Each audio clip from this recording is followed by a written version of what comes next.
Oh, so you like it in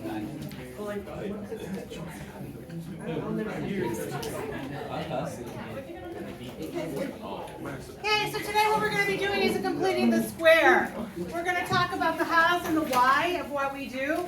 I'm also going to talk a little bit about what graphing looks like and what my perspective of your graphing techniques will be. I think you guys will be cool. So the first thing we're going to do is we're going to talk about what we know about particular graphs. So let me grab one here and put it up.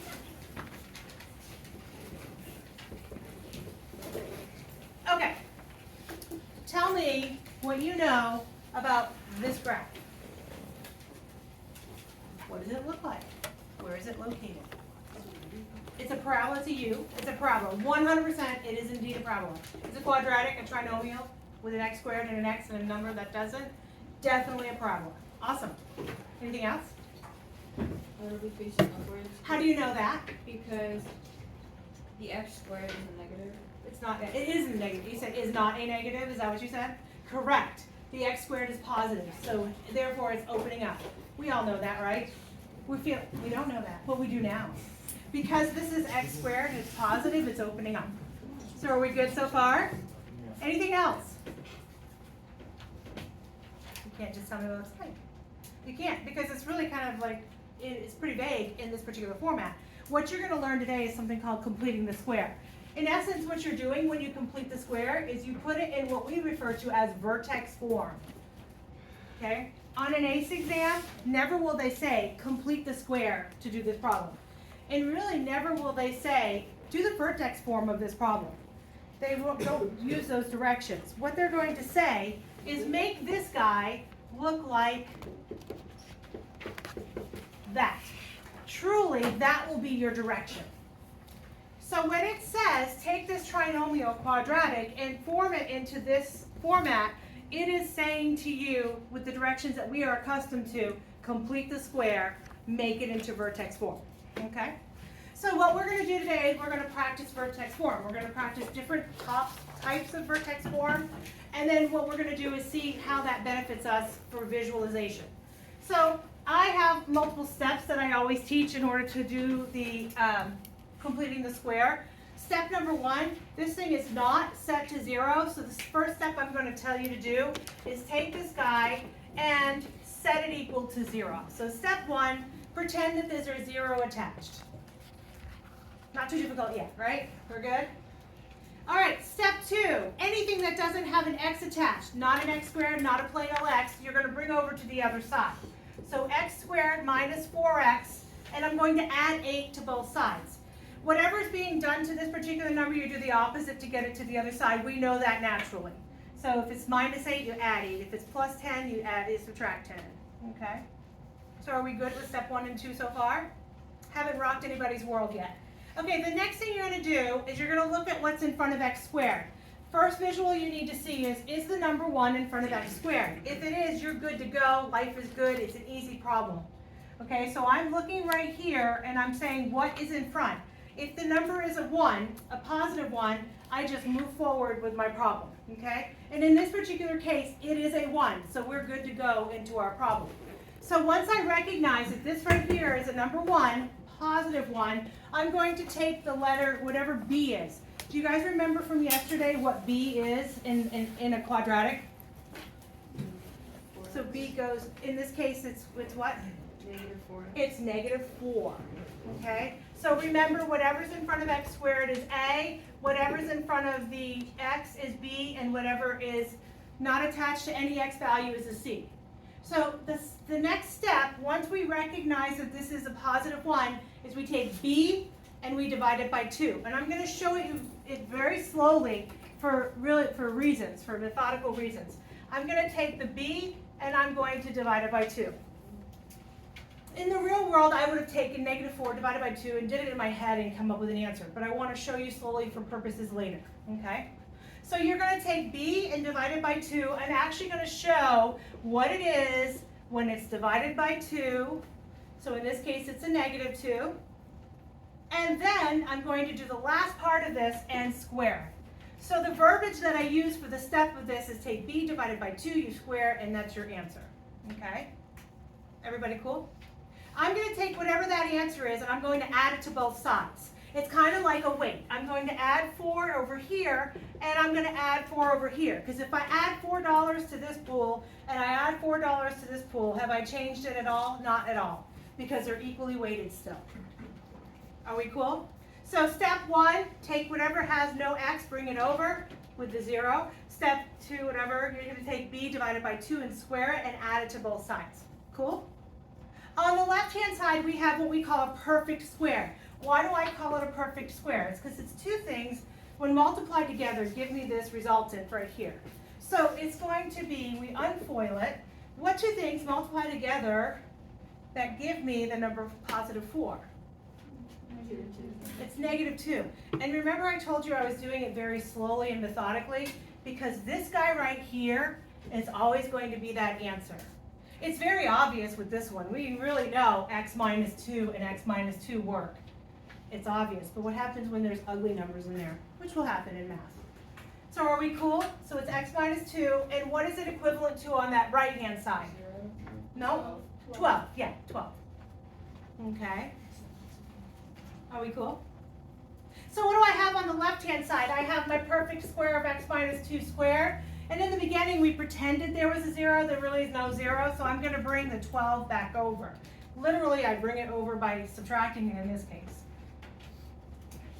All right. How do we feel about the process of completing the square? Feeling good? Have we done it in Algebra 2? Yes, good. Tell me what we know about this graph now.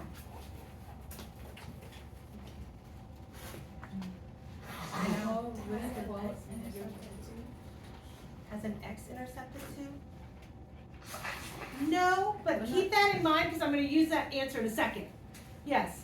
Wouldn't the vertex be at 2, negative 12? It would be. What did I call this? I called it vertex form. What is the vertex, by the way? What is a vertex? It's the lowest low on a parabola, it's this guy, or the highest high on the parabola. You guys cool with what I just said? So if I'm looking at this, this is vertex form. This guy, we're literally going to set it equal to 0 and solve. 2. This guy represents my y value as it looks. What is the vertex of this particular thing, meaning the lowest low? How come I know it's the lowest low? Because that guy was positive and it opened up. My lowest low was 2, negative 12. Are you guys cool? So can you draw it looking like this? Most likely not. Could you be more confident in drawing it looking like this? Absolutely. Let's review how that looks. If I'm looking at x minus 2 squared minus 12, you told me my vertex is at positive 2, negative 12.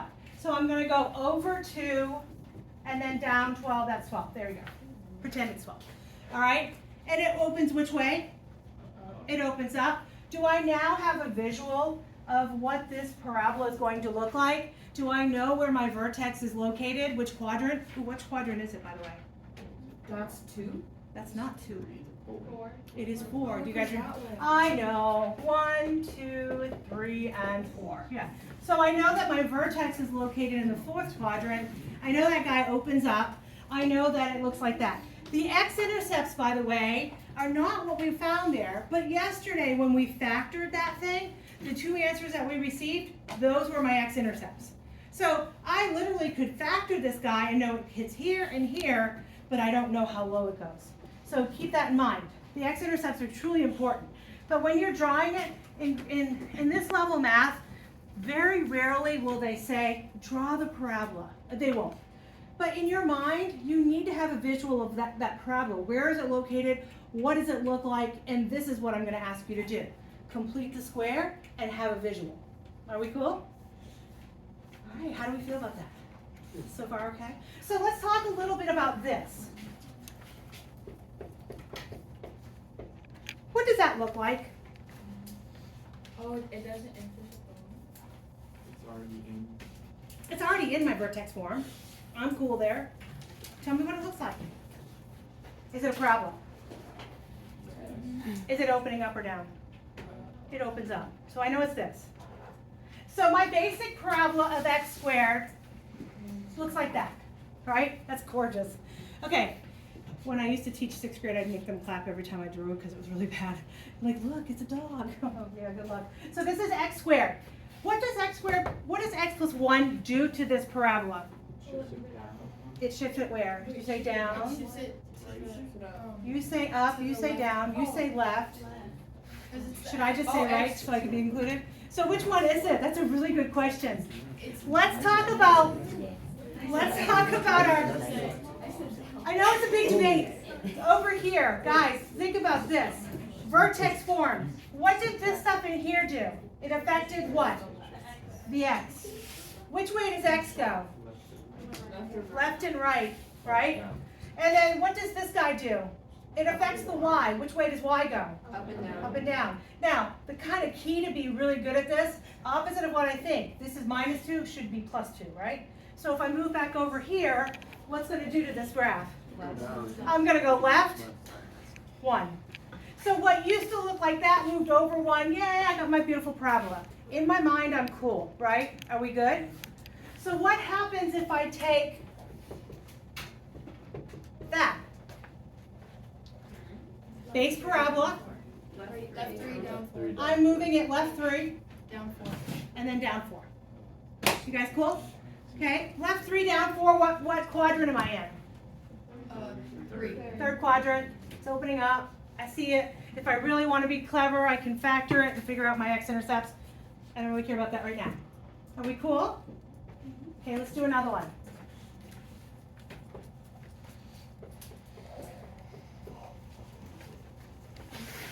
It would be down.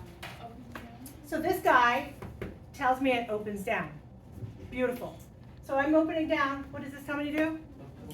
Left 1. So what used to look like this is going to now flip over, but flip over and move left 1. There we go. There's my mind's eye. I'm good. You guys cool? You have a visual now. I don't care if you can draw it. I hope you draw it as well as I do. Just you have an idea of where it goes and what it looks like. Are we good? Okay, how about if I do this?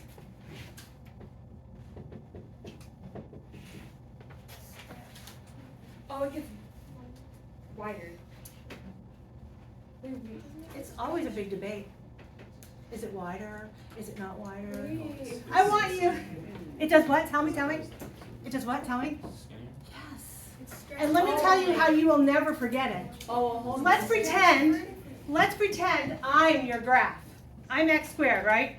If you make me 2 times my height, what's going to happen to my body? I'm going to get skinnier. That's the goal. I've been working on that for a whole long time.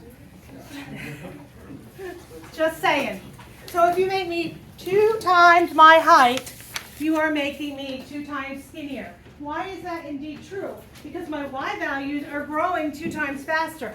If I plug a number in, and let's say I plug a 2 in, 2 minus 1 squared, then I multiply it by 2. My y's are growing 2 times faster. Are we cool? Okay. So you're making me skinnier. So anything larger than the number 1, a 2, a 3, a 4, a 5, etc., are going to make it skinnier. How does it affect it if I do this to it? It goes, it's still skinny, but which way am I going? I'm flipped down. Cool? Now, let's think of this one. You'll never forget. How about that guy? Compressed. Say it what it really is.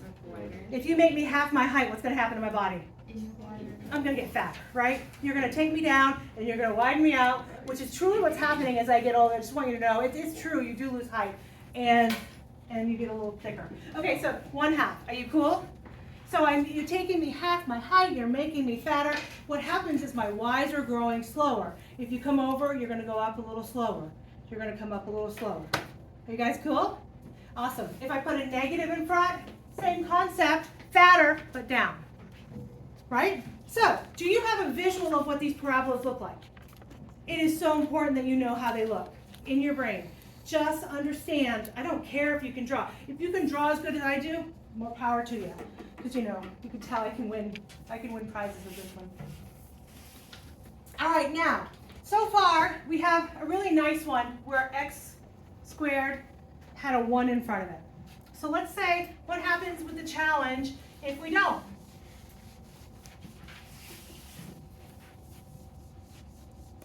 All right.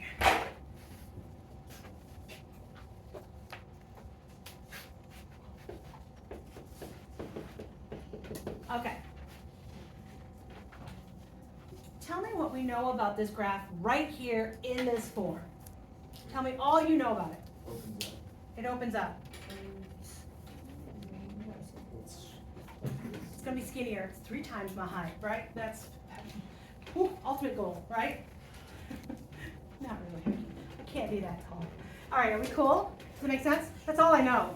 Truly, I don't know much more about it. However, if I use this form, if I make it into this form, it's going to be very, very, very helpful for me to visualize. So the first step, what was my first step a second ago?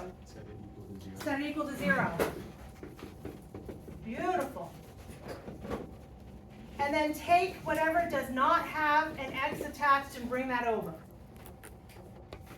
Cool. What's the next thing I do?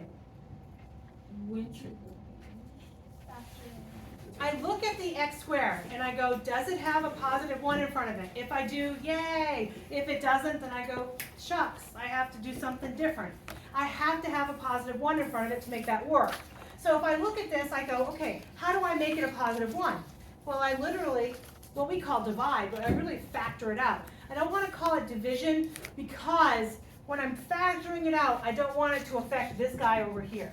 So I'm going to factor out whatever that guy is from those 2 things that are left on that left-hand side. Does everybody see what I did? In a perfect world, when I'm factoring it out, it's a nice, pretty factor. That's kind of the goal. Okay, so step 1, make it 0, bring it over. Step 2, look and see if there's anything in front of x squared. Shucks, there's not a 1, I'm going to factor it out. What's my next step? B divided by 2, and I'm going to do it slowly. So B divided by 2 squared is going to be negative 2 squared. The answer is 4. I do it slowly, and you'll see why in about another problem, okay? So what am I going to add to the left-hand side? I'm going to add 4. However, am I really adding the number 4? I'm not. What am I adding? I am adding a 12. Do you see it? 3 times 4. So what do I add over here? A 12. That's the common mistake people make, is to forget to add, to distribute that number out from the outside in, and then add that to the other side. They will add a 4 over there, and it'll be wrong, and Cambridge is not nice about it. They're like, sorry, wrong, done. Okay? So what do I have here now? I have my perfect square. I have 3 and then 2 things multiplied. And what are those 2 things multiplied? X minus X what? Almost said it. What goes here? What goes here? -2. -2. What's an easy way to figure that out? This guy right here, right? So x minus 2, x minus 2. Cool. And that's going to be equal to what on that other side? 13. Are we good? So let's make it beautiful. Let's make it back to its original. Let's make it in that format. So it's 3 times x minus 2 squared minus 13. Now, tell me what you know about this parabola. 2 negative 13 is my vertex. Perfect, yes. It's going to be skinny. It's really nice and skinny. It's 3 times its height. Beautiful. It's very skinny. Opening up. What quadrant is this thing going to be in? Or the 4th. 4th quadrant. So it's down here. Put a thing. I'm good to go. Yay, I got a visual. Are you guys good? You feel it? Okay. So we have a little visual going. I'm going to go over to down 13. Very skinny graph. Yay, there's my visual. And now I have an idea of what I'm playing with, okay? Now, there's one other thing they might ask you in Cambridge. They might say, so tell me what the axis of symmetry is. Okay, so what is symmetry? We're like Even even on each side. I'm supposed to be symmetrical. You cut me down the middle, I have 2 eyes, 2 ears, like it's supposed to be symmetrical. As perfect as I am, I don't think I'm symmetrical. So we have symmetry. So if I'm thinking about an axis of symmetry and I got a parabola, I'm cutting that guy down the middle. Does that make sense? So if I cut it down the middle, what type of lines am I looking at, right? What is affecting it? So if I look at this and I did my axis of symmetry here, I'm going to cut this guy right down the middle. How do I name on an ACE exam the axis of symmetry here? I hear 2. And I would say I'd love to give you, it's x equals 2. So your graph that does this, that goes like this, is always going to be an x equals graph. What does x equal in this case? Well, it was a 2. Perfect. So if the axis of symmetry ever comes in as a question, it's an easy couple points. You're just going to say x equals and whatever the x value of your vertex is. Are we good? Yes, we are wonderful. Okay.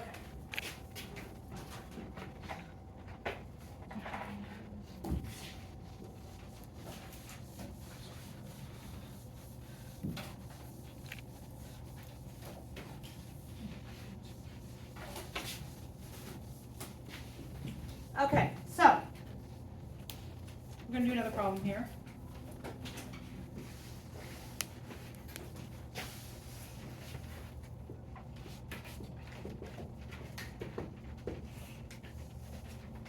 Alrighty, tell me what it looks like. Yay! I agree. And it gets wider. Yeah, skinny. You're going to make it 2 times its height, so it's going to be skinny, right? I know, I feel it. You don't want it to be wider, that would be fatter. No, it's a no-go. Okay, I want you to start completing the square on this.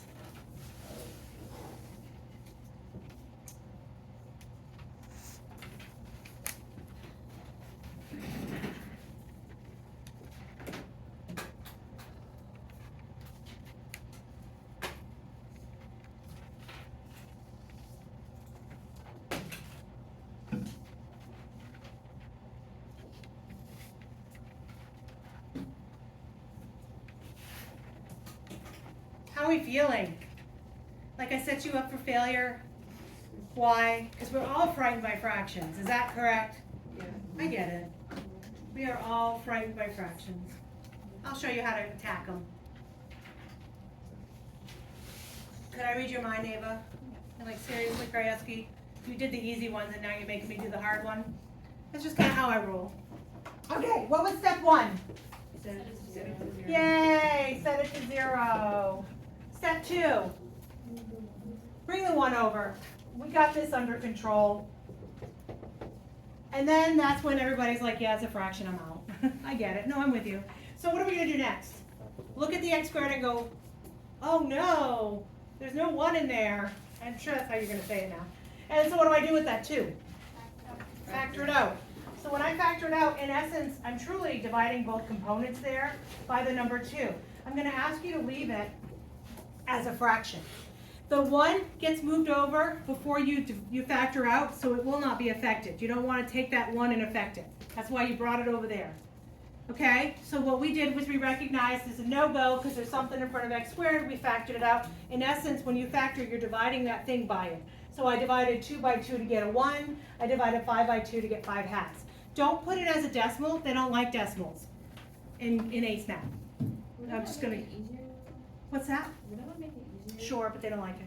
So if you want points at the end of the year, you're going to do them in fractions. And I'll show you when fractions are acceptable and when decimals are acceptable, and you'll kind of get a feel for that as we go.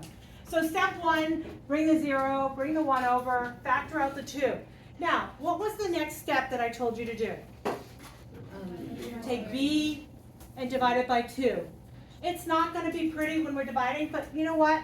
When I'm dividing by 2, it's the same as multiplying by what? 1/2. 1/2. So that's what I'm going to do. I'm going to think about it as a 1/2. So remember, I told you I was doing it slowly and methodically so you guys could see how that works. And I'm doing it on purpose this way. So what do I get when I take these two things and I multiply them together? As a refresher, to multiply fractions, you do numerator times numerator and denominator times denominator. Somebody out there is going, I didn't remember that. Thank you. So we are going to have 5/4 squared. And once again, I'm doing it very, very slowly. Okay? So now what do I do with that thing? How do I square it? So when I square something, the exponent comes into both components of that fraction. So 25/16, right? So 5 squared is 25, and then 4 squared is 16. All right, how are we feeling about that? We're not scared of fractions anymore. We got this. We can hurt them. Okay, now, what am I going to add to this side, right here? 25 over 16. I'm going to add 25 over 16, 100%. However, I'm really not adding 25 over 16. Would you have? Want to ask me? No, you cool? Okay, if you have questions, don't hesitate. Okay, so if I'm going to add 25/16, am I really adding 25/16? No, I'm not. What am I adding? 50 over 16, right? 2 over 1, really. 2 times 25, yeah, I know. I hear the collective, oh. 50 over 16. If I really want to be clever, I can reduce that to lowest terms, and what is that reduced to lowest terms? 50 over 16? 25 over 8. Yeah, my brain does that for me. Okay, are we cool so far? No, yes, maybe?